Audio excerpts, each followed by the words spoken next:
غضب عارم في الأهلي من مهيب عبد الهادي بسبب محاولاته إشعال الفتنة بين لاعبي الفريق بنشر شائعات عن رفض إمام عاشور التجديد بأقل من عقد زيزو، وهو أمر غير صحيح.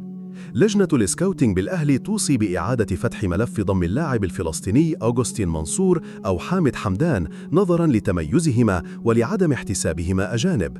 تقارير تؤكد أن انتقال حمدان للزمالك تعطل فور علمه باهتمام الأهلي.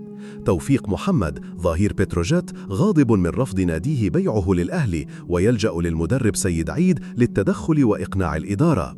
خلافات بين حسين لبيب وجون إدوارد حول مستحقات زيزو، والأخير يطالب بالتواصل معه لتسوية الملف تفادياً لعقوبة من الفيفا، بينما رئيس الزمالك يرفض الحل الودي.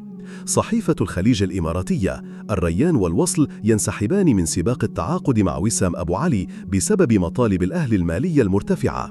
لجنة السكاوتينج بالأهلي ترشح عدة مهاجمين أجانب تحت السن تحسباً لفشل صفقة مصطفى محمد أو استمرار أزمة التخلص من أشرف داري.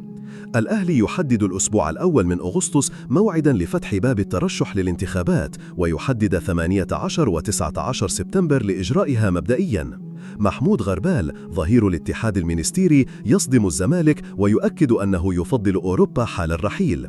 صدمة في الزمالك من رفض بيراميدز تسهيل أي صفقة رغم دعم الزمالك لهم في أزمة القمة الموسم الماضي. زد ينسحب من سباق التعاقد مع كريم نيدفيد لعدم اقتناع محمد شوقي، وسيراميكا تفضل الانتظار لضمه مجاناً.